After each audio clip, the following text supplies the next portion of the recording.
Welcome to my channel Easy Physics by JMD।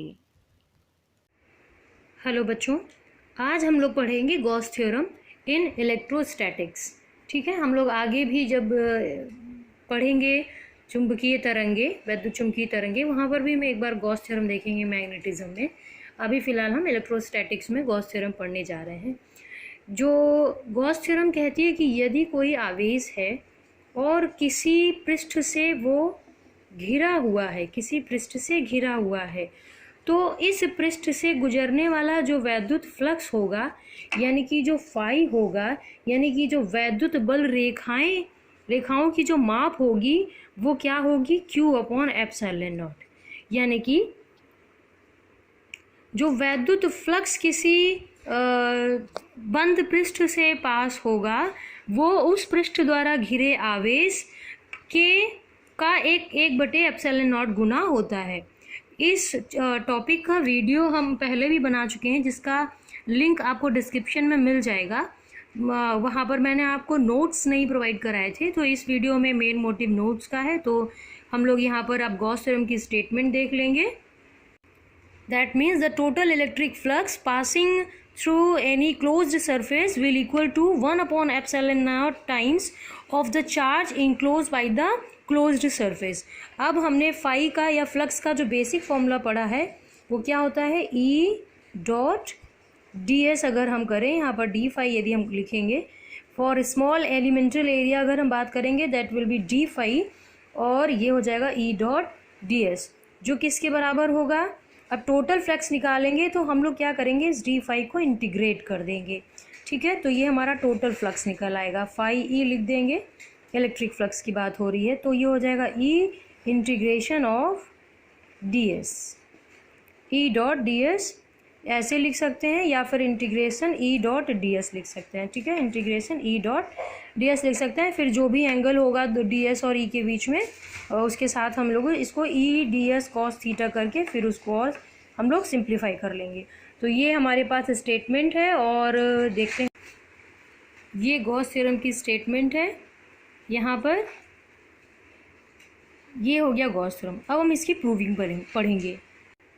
Proving करने के लिए हम लोग मान लेते हैं कि यह कोई एक धनात्मक आवेश Q है, और इसके चारों तरफ हमने ये गोलाकार एक बना लिया है, गॉसियन पृष्ठ बना लिया है। इस पर एक हमने एलिमेंटल एरिया या अनंत सूक्ष्म एरिया वेक्टर है जो हमने ds ले लिया है। हमने पढ़ा है लास्ट वीडियो में, इसका भी डिस्क्रिप्शन आपको यहाँ पर मिल जाएगा कि एरिया वेक्टर क्या है। किसी भी सरफेस पर खींचा गया, बाहर की ओर खींचा गया जो लंब होता है वो एरिया वेक्टर कहलाएगा। और यहाँ पर इस प्लस चार्ज के कारण, जब हमने पढ़ा है वैद्युत बल रेखाएं, तो बताया गया है कि प्लस चार्ज के कारण वैद्युत बल रेखाएं बाहर की ओर होती हैं, और माइनस चार्ज के कारण कहाँ होती हैं, अंदर की ओर होती हैं। तो यहाँ पर जो वैद्युत बल रेखाएं हैं, यह इलेक्ट्रिक फील्ड होगी, वो हमारी कैसी होगी, आउटवर्ड डायरेक्शन में होगी। तो हम यहाँ पर देख पा रहे हैं दोनों पैरेलल हैं, यानी कि theta between E and ds अगर हम देखेंगे दिस इज 0 डिग्री। आगे देखते हैं। सो यहाँ पर स्टार्ट करते हैं। हमारा जो फाई का जो हमारा डेफिनीशन है, basic definition, small flux passing through the small elemental infinitesimally small elemental area is equal to E.ds। Dot product होता है E और ds के बीच में। अब हम देखेंगे कि ये E हो गया, ये ds हो गया, और यहाँ पर cos थीटा लिखा जाता है।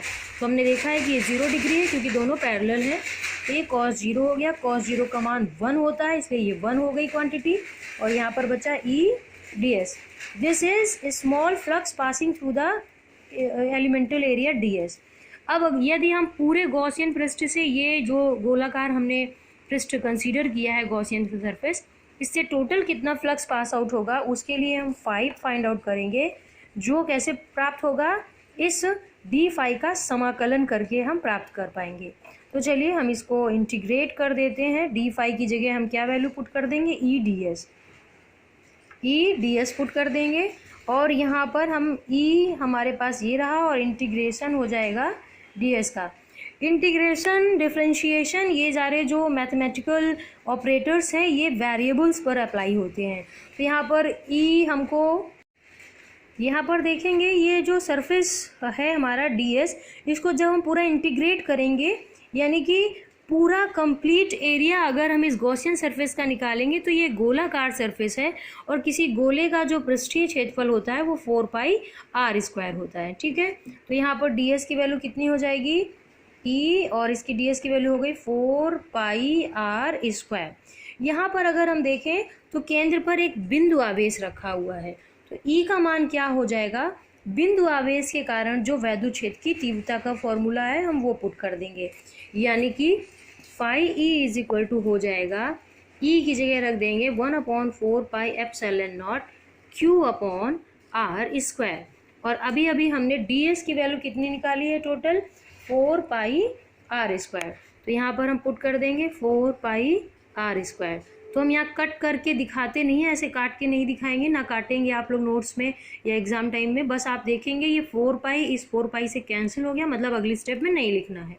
ये r² इस r² से कैंसिल हो गया, मतलब अगली स्टेप में नहीं लिखना है। तो हमारे पास क्या बचा, phi E is equal to ऊपर बचा q, 4πr² पूरा कट चुका है और नीचे 4πr² कट गया है ε0।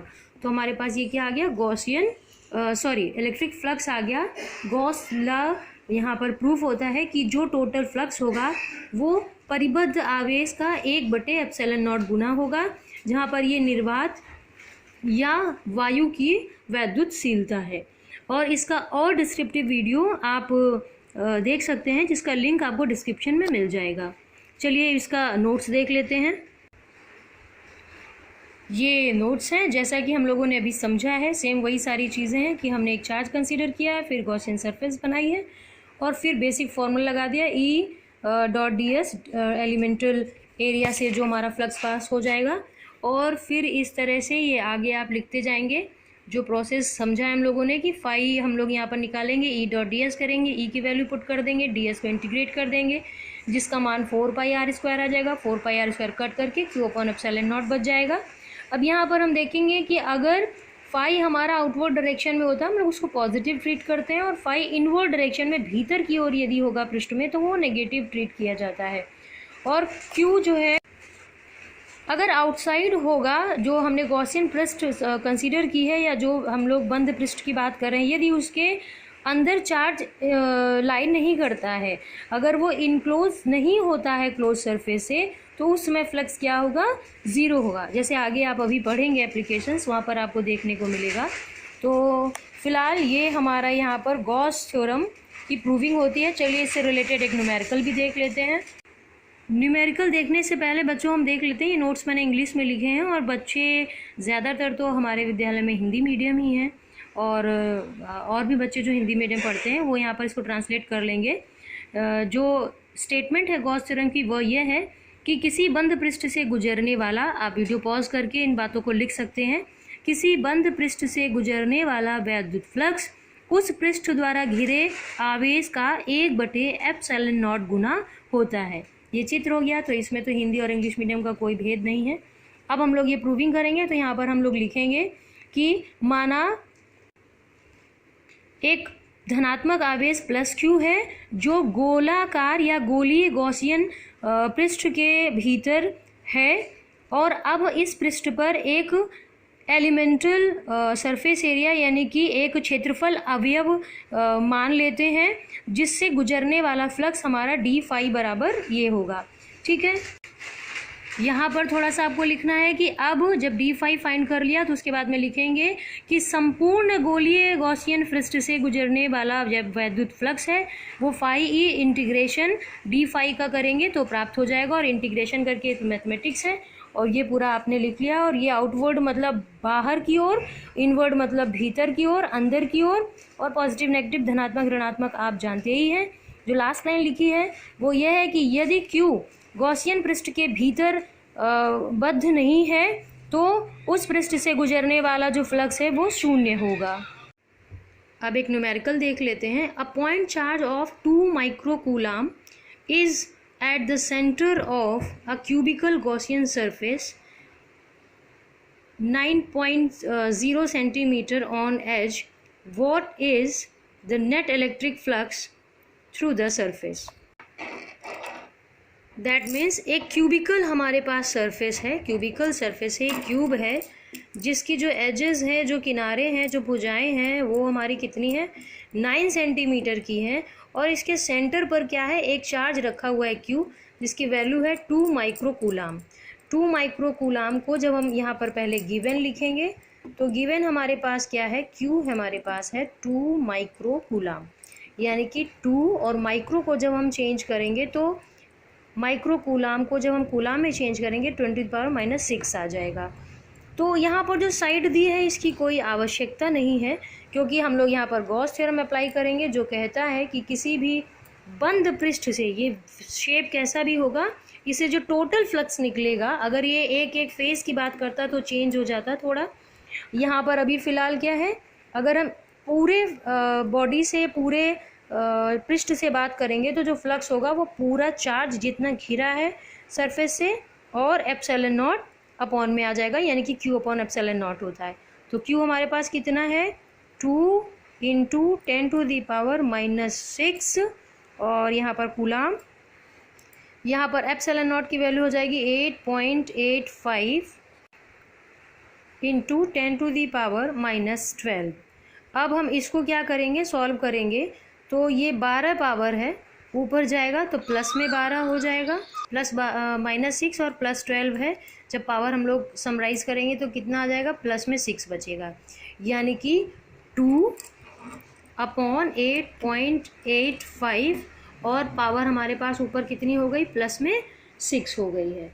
अब यहाँ पर देखते हैं, ये 2 है और ये पॉइंट में 85 है, तो इसका पॉइंट हटाते हैं तो ये 2 0 ऊपर बढ़ जाएंगे और ये हो गया 885 × 10⁻6। अब 200 में अगर हम 800 से भाग देंगे तो 1 से छोटा आएगा, तो हम एक सिस्टम में लिखने के लिए क्या करते हैं, एक ज़ीरो यहाँ पर और बढ़ा लेते हैं, तो यहाँ 10⁵ बच जाएगा और यहाँ 2000 हो जाएगा और अपॉन में कितना है, 885 तो एक रफ हम लोग कैलकुलेशन कर लेते हैं कि ये 8 है और ये हमारे पास 20 है, या 800 है और ये 20, ये 2000 है। तो हम देखेंगे तो 8 दूनी 16 होता है और 8 त्रिक 24, यानी कि ये 2 टाइम्स यहाँ से डिवाइड हो जाएगा। जब आप पूरा डिवीज़न करके देखेंगे तो 2.25 × 10⁻5 ये हमारे पास क्या निकल आया, 5e की वैल्यू निकल आई। ये हमको फाइंड करनी थी और कुछ नहीं है, बस एक सिंपल सा ये फॉर्मूला लगाना है जिसमें वैल्यू पुट करते हुए चले जाना है और हमें इसको भाग दे करके सॉल्व कर लेना है, पावर को एडजस्ट कर लेना है, तो हमारे पास ये आंसर आ जाएगा। चलिए इसको हम एक सिस्टमेटिक वे में लिखा हुआ देख लेते हैं।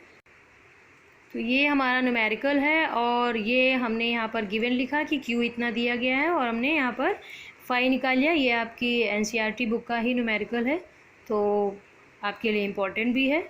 मिलते हैं अगले वीडियो में अगले टॉपिक के साथ।